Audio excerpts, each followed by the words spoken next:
spirit of the books, and we really wanted the folklore that stretches back centuries to be consistent with what they were going to be creating for the show. What was your initial reaction to being cast for your role? And any of you can start? My initial reaction, at first, I was asleep when I found out after a long night of video games. But yeah, I woke up, I pinched myself thinking that it was a dream, but luckily it wasn't.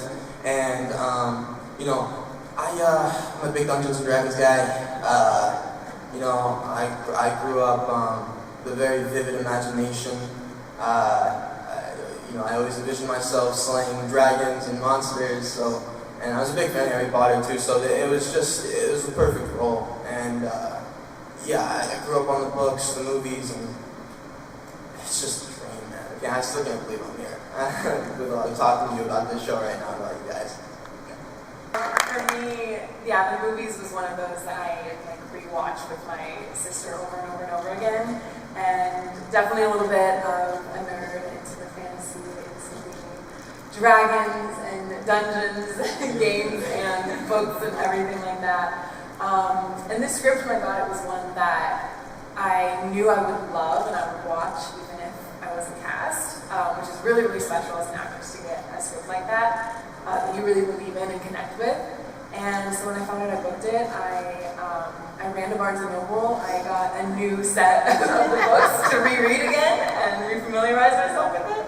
And then I was on a plane the very next week, so it was a whirlwind, but it was so special, and I'm so grateful.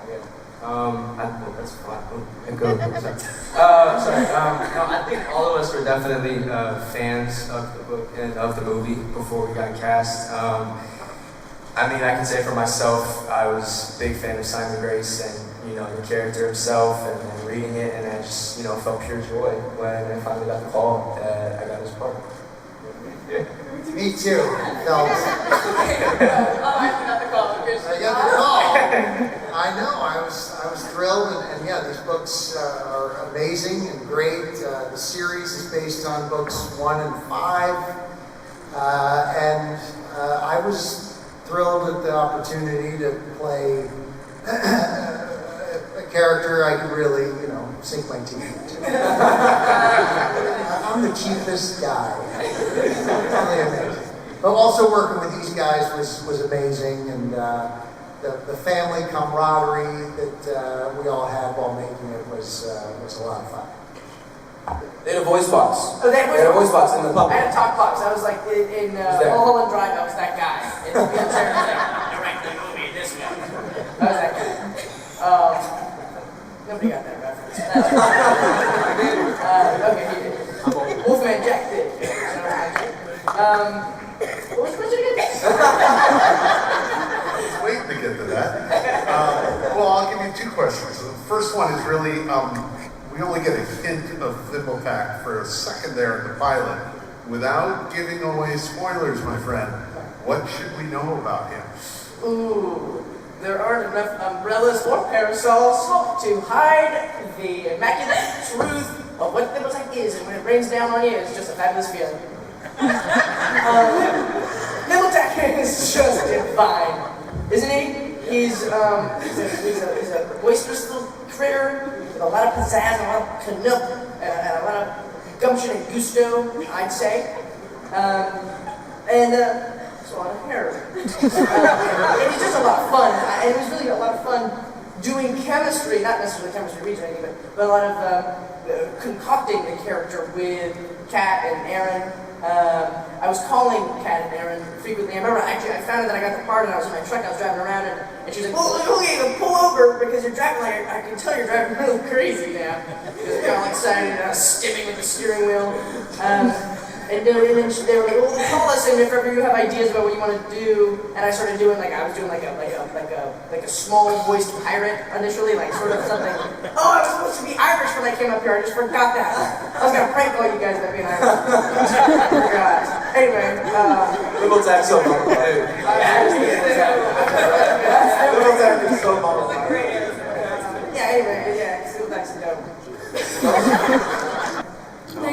He's a really cool character. She's just your normal teenage girl who happens to be a 100-year-old portent of death. She's old.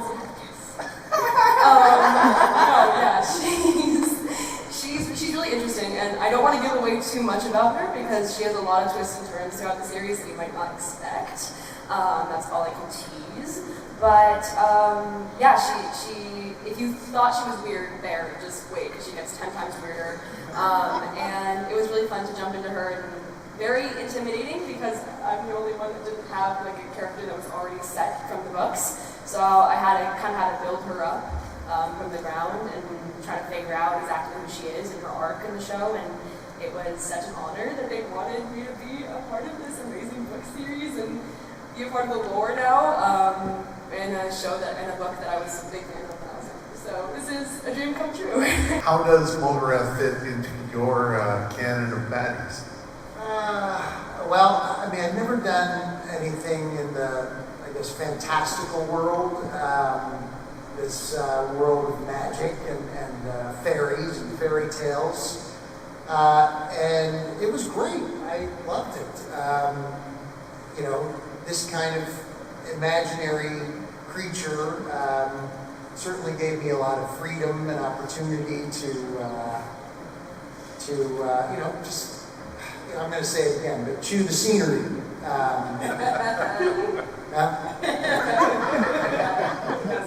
Thanks. My team is up here. So that made it a lot of fun. I mean, I really got to, you know, there's some stuff that comes later as you get to know Mulgarath a little bit more as the show progresses. That I just had a great, fun time, and the writing was great. You know, the origin material was written so wonderfully, and there's just so much to work with there. That, and you know, we also had this guy, you know, the guy in the beginning of the show in that crazy Mulgarath costume. Eve is him. Yeah, he was scary as hell. And you know, we were shooting out in the woods. It was dark. It was night. It was cold, and you know, he'd be walking around, and it was just, you know, it was legitimately. The special effects guys did a fantastic job with this guy, you know, and then he morphs into me, and just knowing that was what was sort of inside of me while I was playing this character, just kind of gave me the freedom to have as much fun and be as nuts as I could possibly be. I mean, I love Thimbletack. Thimbletack's pretty bumble club, but what? He's pretty bumble club. I love Thimbletack. Thimbletack's pretty bumble club, but I'm gonna have to go with something. Thimbletack's like the obvious. I love Jack. What the heck? Come on, no. I mean, come on. But y'all don't know about the leprechauns. The leprechauns. No, wait. No, I'm a big Lucky Charms guy. Wait. Just plug Lucky Charms. Lucky Charms.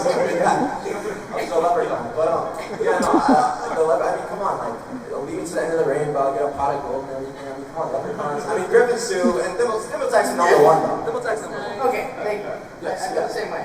Leprechauns just right under. I Yeah. don't want to be narcissistic and say a fetch, but they're pretty cool. I gotta say.